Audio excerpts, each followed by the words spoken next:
empresa francesa alertó a los Estados Unidos de una amenaza radiológica inminente en una planta de energía nuclear china, pero el PSG dice que todo está bajo control. Los obispos estadounidenses se reunirán mañana para discutir si prohibir que los políticos que van en contra de las enseñanzas católicas reciban la comunión. 2 condados de Nevada declararon que se están volviendo constitucionales. ¿Qué significa esto? Una desertora norcoreana está consternada por las ideologías radicales en las universidades estadounidenses. Ella dijo, se sintió como la regresión en la civilización. Bienvenidos a Factor Sorpresa. En el sur de China, la planta de energía nuclear de Taishan tiene fugas debido a problemas en el reactor. La empresa francesa Framatome, que opera parcialmente la planta de energía, se ha comunicado con el Departamento de Energía de Estados Unidos para obtener ayuda. Framatome dijo en una carta, la situación es una amenaza radiológica inminente para el sitio y para el público. La compañía francesa intentó obtener una exención de los Estados Unidos que le permitiera compartir la asistencia técnica estadounidense con su personal para abordar el problema. Pero los mensajes de los funcionarios chinos son muy diferentes. China General Nuclear Power Group, de propiedad estatal, dice que la situación está bajo control y que la planta es segura. CNN señaló, es inusual que una empresa extranjera se acerque unilateralmente al gobierno estadounidense en busca de ayuda cuando su socio estatal chino aún no ha reconocido que existe un problema. Esta declaración es al menos incorrecta. Al PSG le gusta proyectar que todo está bien. Si pudiera, nunca reportaría problemas. Hasta el lunes, los funcionarios estadounidenses concluyeron que la fuga de la planta no está en nivel de crisis. Sin embargo, el centro de la controversia es que la Agencia de Seguridad del PSG sigue aumentando los límites sobre la cantidad de gas que se puede liberar de forma segura desde la instalación, a un nivel que incomoda a la empresa francesa. El límite era el doble de la cantidad de liberación inicial. Representa un riesgo fuera del sitio para el público y los trabajadores en el sitio. La agencia de noticias AFP tuiteó el lunes, una compañía nuclear china ha liberado deliberadamente gas de una planta de energía a la atmósfera dentro de los límites autorizados, mientras busca solucionar un problema en la instalación. La empresa matriz de Framatome, EDF, que posee el 30% de la planta de Taishan, ha convocado una reunión extraordinaria con sus socios chinos para revisar los datos del reactor. Con el margen más estrecho de la historia, el gobierno de Israel, la Knesset, confirmó un nuevo primer ministro. El 13 de junio, Naftali Bennett prestó juramento con una votación 60-59. Encabeza una coalición de partidos que reemplaza a Benjamin Netanyahu por primera vez en 12 años. En un discurso antes de la votación, Bennett dijo que el reavivamiento de las conversaciones nucleares con Irán fue un error que daría cierta legitimidad a los esfuerzos terroristas de Irán en toda la región. Prometió que Israel nunca permitiría que Irán se convirtiera en una potencia nuclear.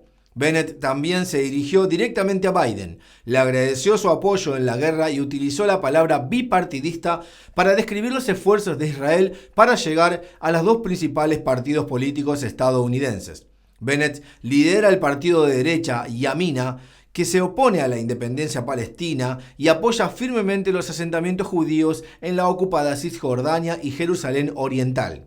Sin embargo, los palestinos y gran parte de la comunidad internacional los ven como un gran obstáculo para la paz. Pero la postura de Bennett está siendo cuestionada por su nueva coalición, que solo tiene una mayoría estrecha en el Parlamento e incluye partidos de derecha, izquierda y centro. La coalición estaba unida en gran medida por su deseo de derrocar a Netanyahu y por lo demás varía ampliamente a lo largo de un espectro ideológico. Biden envió sus felicitaciones a Bennett y afirmó que Israel no tiene mejor amigo que Estados Unidos.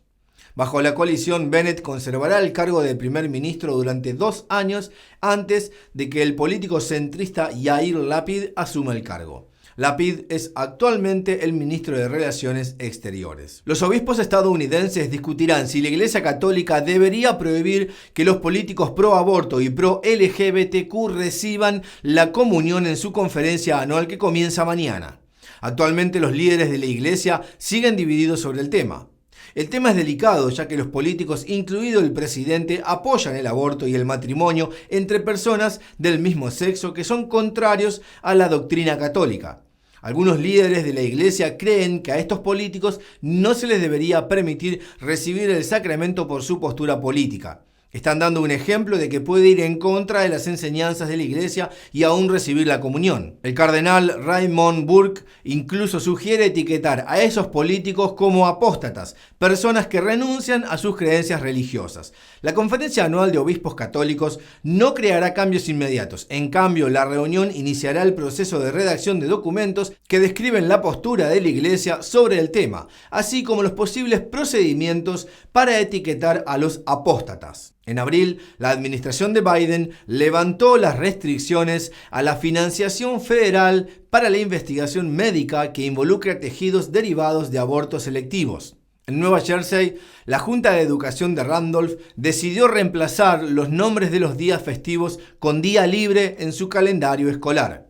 Una decisión conmocionó a muchos que asistieron a la reunión de la Junta. El mes pasado, la Junta estaba considerando cambiar el nombre del Día de la Raza, que algunos consideran ofensivo para los nativos americanos. Los miembros de organizaciones italianas expresaron su oposición al cambio de nombre. Explicaron el significado y la importancia del Día de la Raza a los italoamericanos y dijeron que los historiadores no contaban correctamente la historia de Colón. La moción de la Junta fue inicialmente eliminar los días festivos que mencionan grupos étnicos o religiosos en un esfuerzo por no ofender a ningún grupo. Sin embargo, en la reunión del jueves pasado, la Junta tomó un movimiento extremo para eliminar todos los nombres de las festividades, reemplazándolos con un día libre sin sentido. Así que no solo las festividades religiosas desaparecerán, el Día del Padre, el Día de la Madre, el Día de los Veteranos, el Día de Acción de Gracias, todos ellos desaparecerán. La Junta cree que los estudiantes estarían mejor sin saber lo que están celebrando. La izquierda empuja para la inclusión y la diversidad y al mismo tiempo las cancela. Para ser realmente inclusivos, se debe enseñar a los estudiantes a aceptar las diferencias de los demás y a ser tolerantes, en lugar de temer siempre ofender a alguien con sus diferencias. Muchas religiones, como el cristianismo y el judaísmo, enseñan a sus seguidores a ser tolerantes con otros. Además, cada fiesta tiene su propio significado. Es mucho más significativo que un día libre en la escuela. En el Día de los Caídos, por ejemplo, se debe enseñar a los estudiantes a honrar a los soldados estadounidenses que murieron por este país. Cancelar los nombres de las fiestas es cancelar la historia y promover la ignorancia. ¿No sería una idea hermosa si todos pudiéramos aprender a celebrar las cosas memorables en la vida de los demás? Esperamos que la Junta de Educación de Randolph reciba suficiente rechazo para revertir su decisión.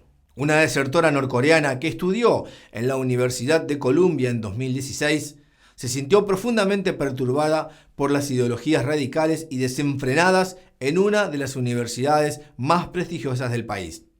Yeon-mi Park tiene 27 años, escapó de Corea del Norte con su madre en 2007.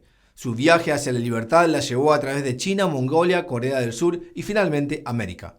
Sin embargo, para su sorpresa encontró muchas similitudes en este país como lo que vio en Corea del Norte. Sentimiento antioccidental, culpa colectiva y asfixiante corrección política. Park dijo que le encanta la literatura clásica como Jane Austen.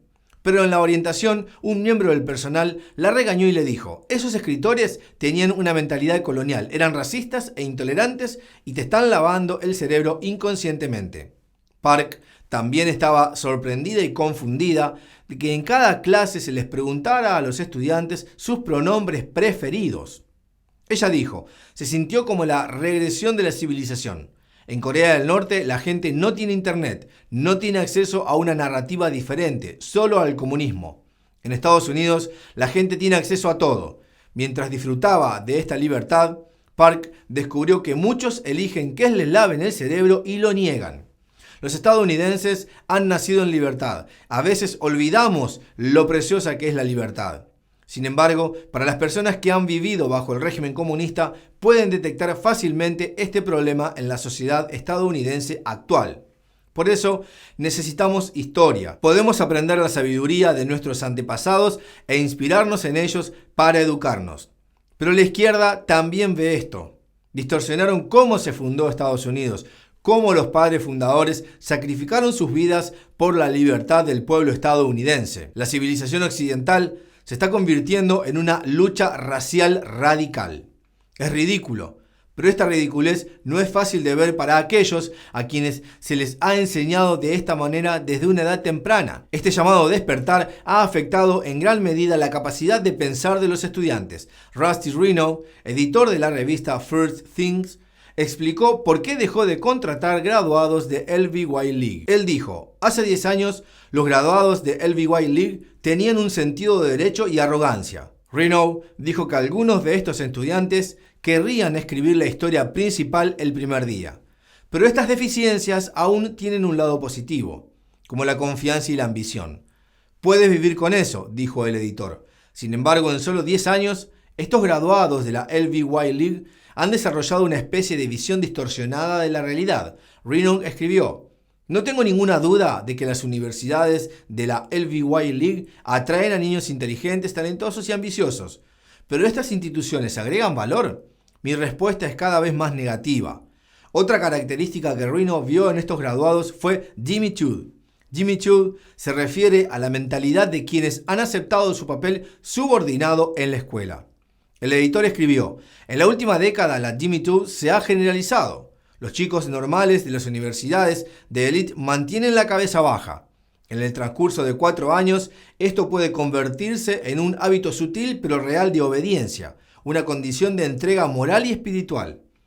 Estas simplemente no son características de un buen empleado. En cambio, Reno recomendó una lista de instituciones a la que aconseja a los jóvenes que asistan, muchas de las cuales son pequeñas universidades católicas.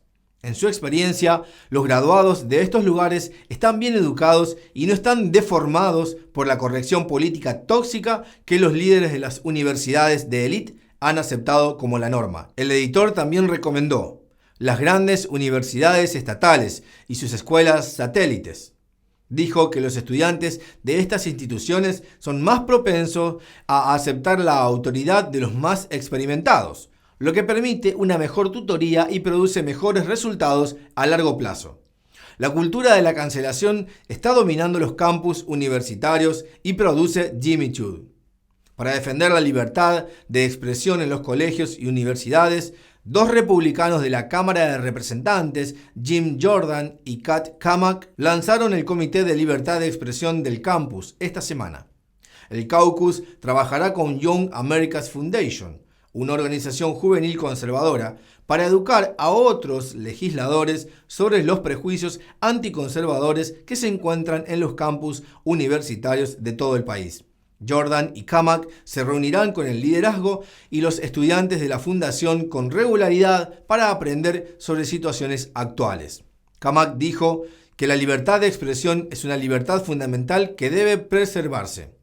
En un momento en que los líderes universitarios y los estudiantes están cediendo a la presión del progresismo liberal, mis colegas en el Congreso defenderán la primera enmienda y se asegurarán de que todos tengan el derecho de ejercer sus pensamientos e ideas libremente y sin persecución. 2 condados de Nevada han decidido convertirse en constitucionales.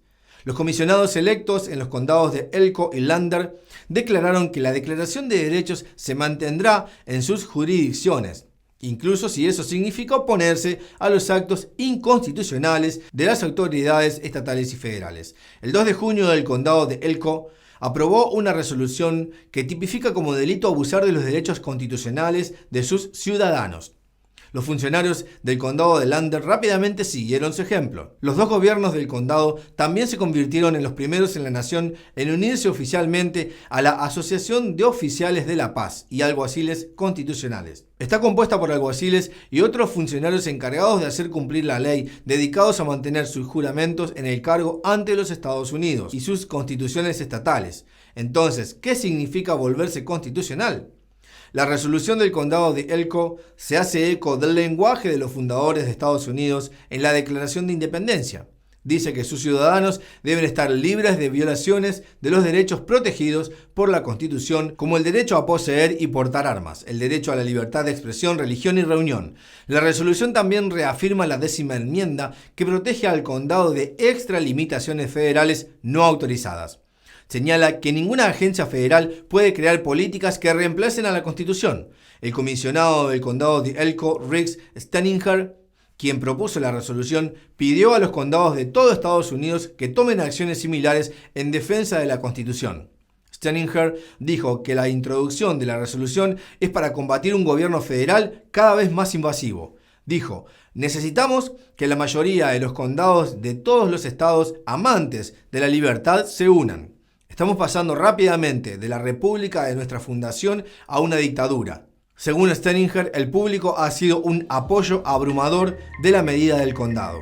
El comisionado enfatizó que la Constitución permitió a Estados Unidos pasar de una colección incipiente de inmigrantes a la nación más poderosa de la Tierra.